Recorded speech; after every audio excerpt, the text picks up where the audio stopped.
Good morning, everyone. Jim Cerrone here with Realty ONE Group in Las Vegas, Nevada, where it's a balmy, well, it's not balmy, it's downright hot out sometime in June. It's very hot, right, John? It's not that hot. Come on, 108. It's just swim weather. You already said 108 degrees is not hot.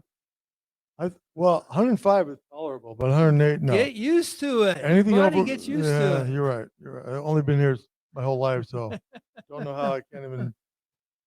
I ought to just put myself in a different mindset and say I love heat, right? So, so let me ask the question. Yeah. Why are you wearing a long sleeve shirt?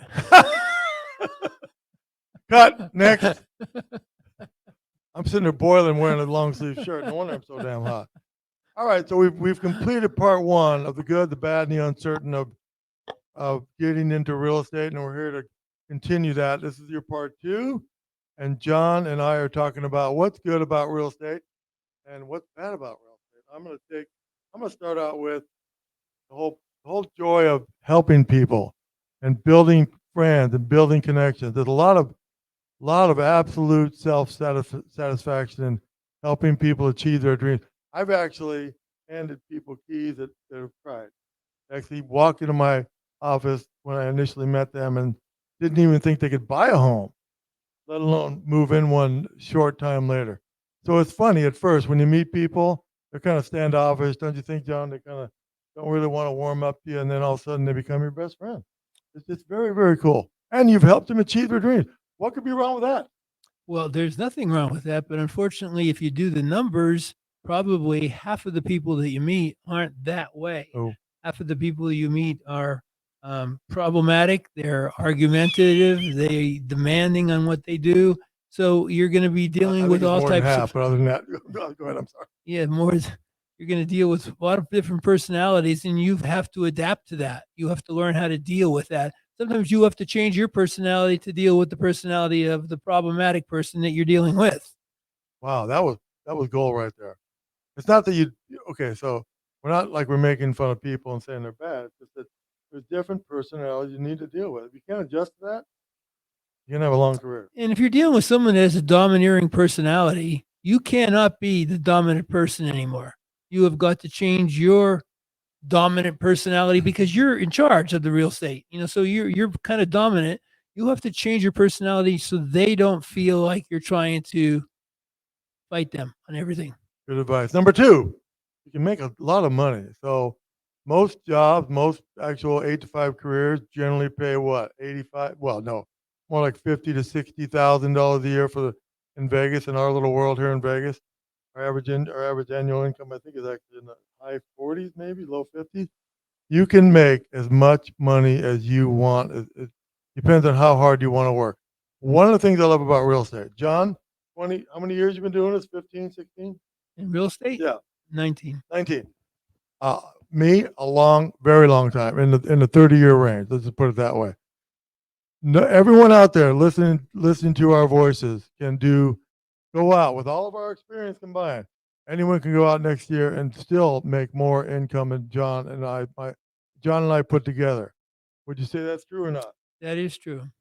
And it's true for a couple of reasons. Number one, a starter who doesn't have the skill set yet and is learning is going to be able to make that kind of money, but they're going to work their butt off. So the downside is you got to work your butt off. Yeah, your time is not your time. It's the company's time, or your time to go out and make money for your family.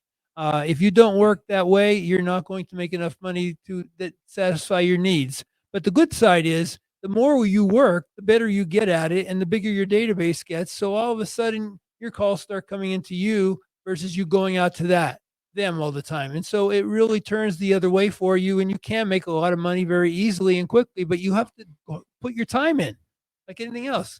How much skin do you have in the game? How much time are you going to put into working and learning this profession to make it so easy for yourself? So you're not just going to skate by like you could do an 8 to 5 job. You could actually skate by. It depends on how the boss thinks about you, what he feels about you, or she, I should say. But in real estate, you're not going to skate by. You have to get up and prove yourself every single day. And the boss may be hot for you. That's a whole nother story. Yeah. And the last topic is you can have a lot of fun.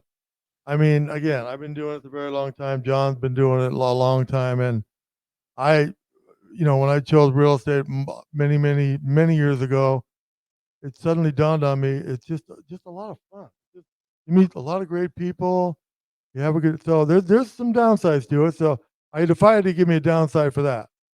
No, you're going to meet a lot of great people. There's always going to be one or two that you're going to remember that you didn't want to meet, uh, but you are going to agree. Mostly good people, and you're going to find yourself building your base of business with people that you like and people that like you, and that's a good feeling because you're helping people all Yeah, the time, and that's what we're here for, to help people.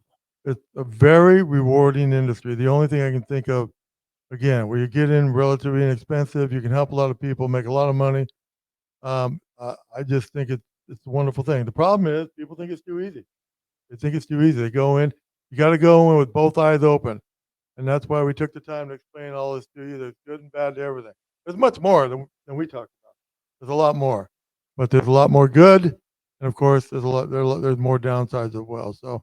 Concentrate on one deal, one house, one life at a time. Yeah, get started, and you. That's good advice. What was it again? One deal. One deal, one house, one life at a I time. love that. And with that, I think we're going to end. That was pretty cool.